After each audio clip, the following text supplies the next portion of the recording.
Good morning, everyone. Thanks for having us to your group. My name is Cindy Bear. I am a nurse in the emergency department at the River Falls Area Hospital here in town. I am the trauma coordinator, and part of my job is to work on preventing injuries before they come in as a trauma to our hospital. And injury prevention includes car seat safety. This is Mary Waters. I'll let her introduce herself. I'm a child passenger safety tech also. Cindy and I work together when we're doing presentations like this, and I'm a first responder with the ambulance service also, and I drive bus for your little children. So we'll start with our presentation. Yeah, so a certified passenger safety technician is a fancy word for a car seat checker. We go through a class that is through Safe Kids International, Safe Kids USA. It's a online, it's a organization that provides training and certifications for people like myself and Mary that are interested in keeping kids safe. And so we go through pretty extensive training to get certified first. It's a 4-day course, 8 hours a day, the whole shebang, just on fitting your kids in car seats and car seats in the cars. And then every 2 years we have to recertify, so we have to keep up on all the new cars, the new car seats, and all that. So if you're having someone certify or put your car seat in, make sure they are certified through Safe Kids, because there is a process to that and continuing education that goes along with that. So the reason why we pay so much attention to car seats and keeping our kids safe in the car seats is that motor vehicle crashes are the leading cause of injury and death in the kids' age group. So obviously we are trying to keep them safe that way. 4 out of 5 car seats are incorrectly installed in cars.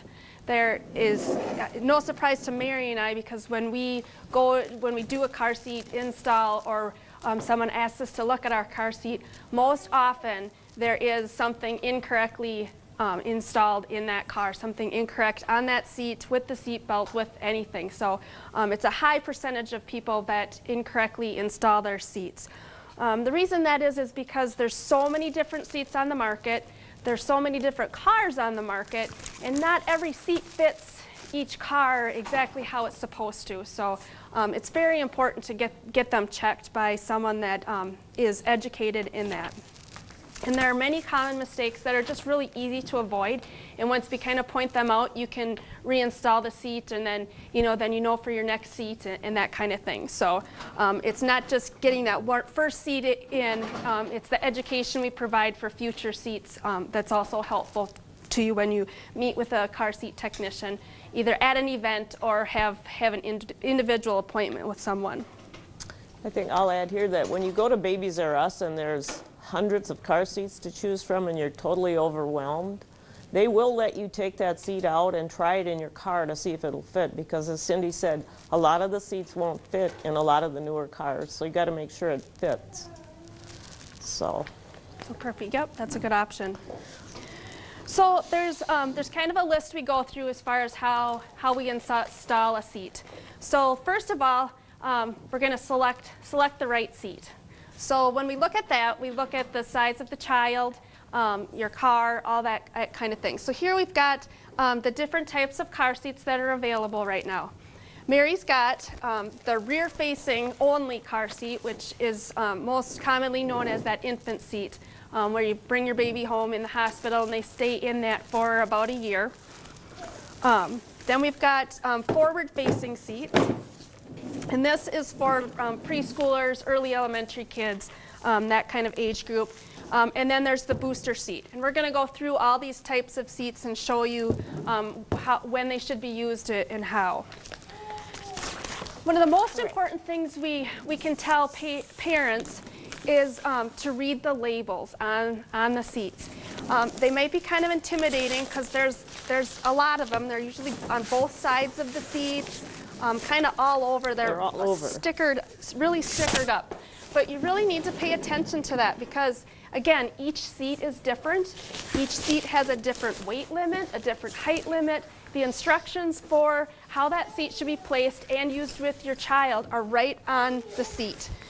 So like this one, it says right in here, you know, use only with children who weigh 22 to 65 pounds, that kind of thing. That's the most important information on the seat that you'll see. That should be on all the seats. Yes. If it isn't, if you're looking at somewhere other than buying new, make sure those stickers are on.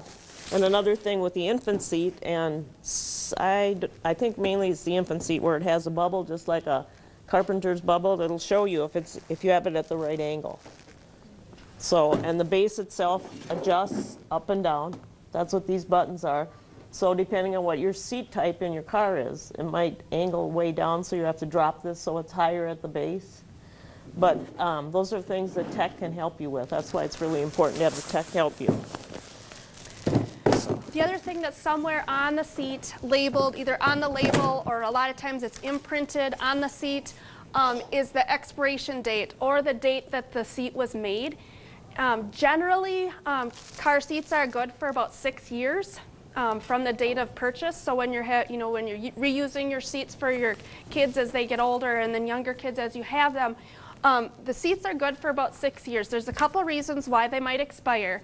The plastic in the seats, especially in our area of the United States where we have the extreme cold like today or the extreme hot in the summer, that kind of wears on the plastic. And that could potentially cause that not to work after about 6 years. It can kind of break down. The other thing is that there's new technology, or the cars that it was fit for or made for 6 years ago, you know, it is different in 6 years from now. So that's just a general kind of thing. The other important thing to do with your seat when you buy it is to register it. All the seats come with these little postcards connected to them, and a lot of people just throw them away. I always did, you know, it's that one more thing to do. But when you register your seat, they will contact you, the manufacturer will contact you with any add-ons as far as if they've found something that's defective or that kind of thing, or they'll, you know, tell you. Actually, one of the first car seats I bought, I did that, and there was a recall on it, and I just returned it and got my money back and got a different seat. So very important. The other option to that, if you have seats that you didn't do that to, you can go online to the manufacturer and still register after the fact, and you'll still get that information, especially with emails and such. Another thing we do when we do the car seat checks is we have a printout that we get updated regularly that gives any recalls on them, so we will check any seat that you bring in for us to check. Yep, to make sure there's no outstanding recalls on that. And there's a website on the back of your paper that you can also look up to see if your seats are on that. Okay, so you choose which seat you're gonna, the correct seat for your aged child.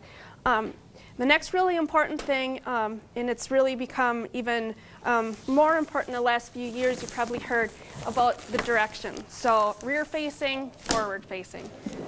This seat, the infant seat, is always rear facing. That's never forward facing. Pretty much everyone knows that. Rear facing is best because in a crash, the forces in that crash, your child's head and neck and shoulders, they aren't strong enough to withstand that force. There's if you kind of Google rear facing seats and that and reasons why, you'll be able to see some of the crash tests that are really very visual, as far as they have those kids sitting in that seat, sitting forward before 2 years old or even after 2 years old. And the force that their head and their neck take in that crash are pretty impressive.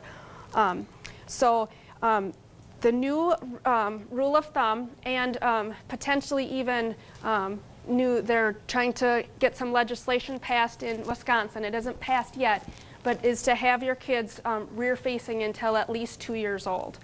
And many people now are going beyond that and having them rear facing until this seat allows the weight limit. So I talked about the rear facing only. The next seat you're going to go to is this other seat. It's called a convertible seat. It's called convertible because it can be rear facing. Can be rear facing. Once again, check your labels. It'll tell you what weight limit it'll go to as rear facing. And then it goes to forward facing.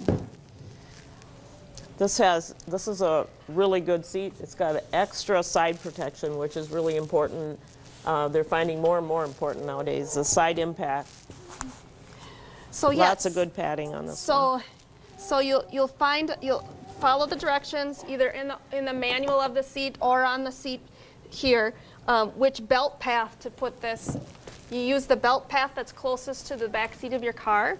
So if you're forward facing, you're going to use this belt path and put your belt through there, or use your latch hooks here.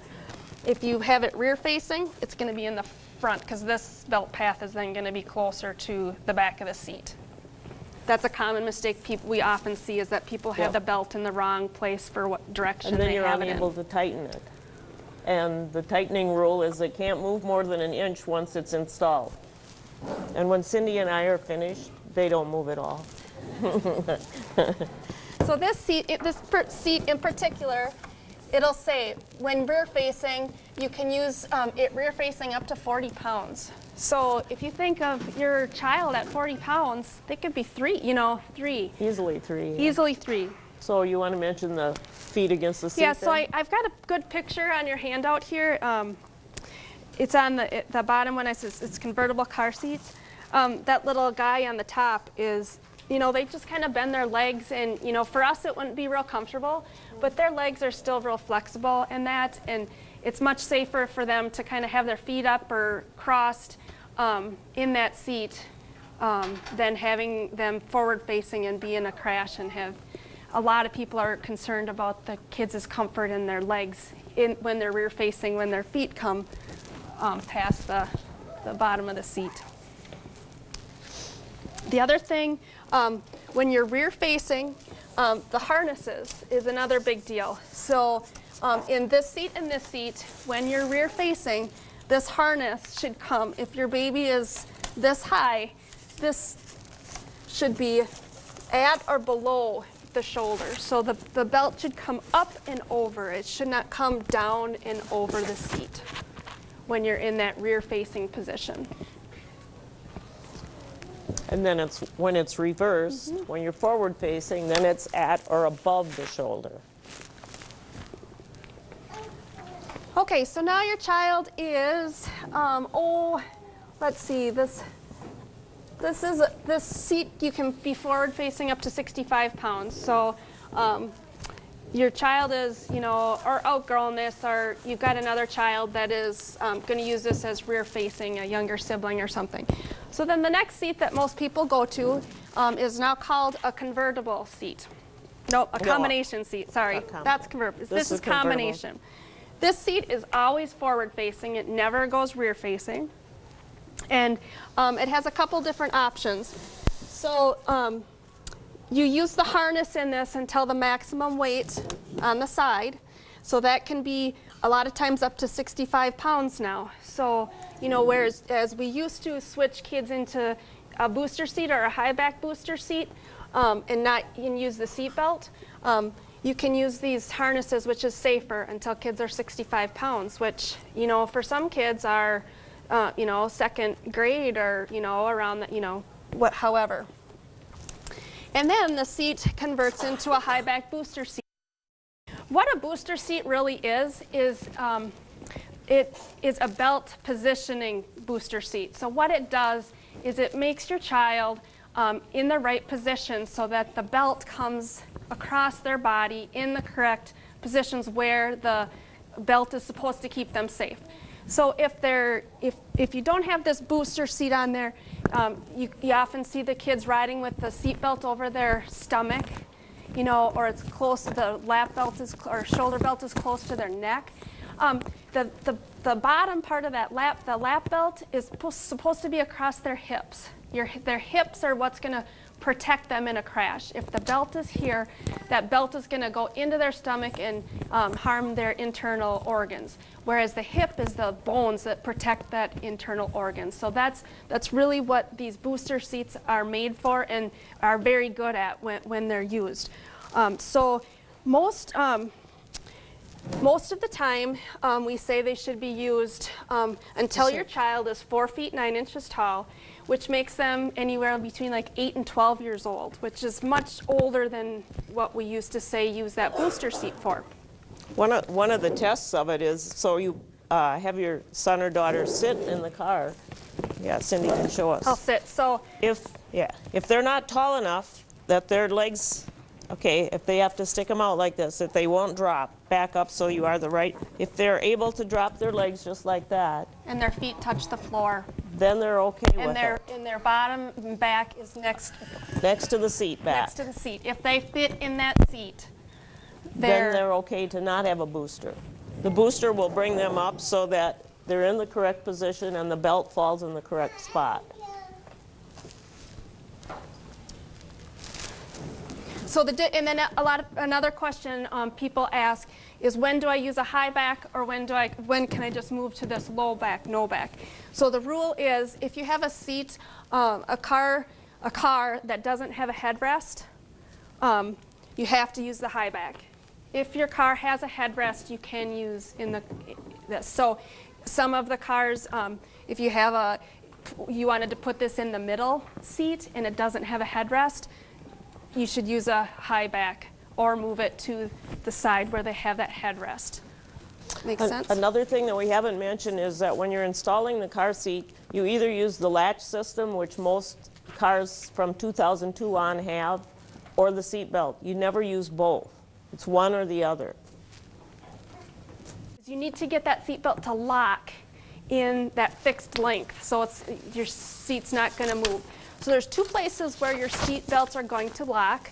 The one way is right down by the buckle. It's called a latch plate that goes right into the buckle. It might lock right there. Most cars now are actually locking up by the shoulder strap. So you can, if you pull, it's called a retractor. You pull that seat belt kind of gently all the way out and then kind of let it back in. And if you can't, you can tell when it locks. You can't pull it back out again.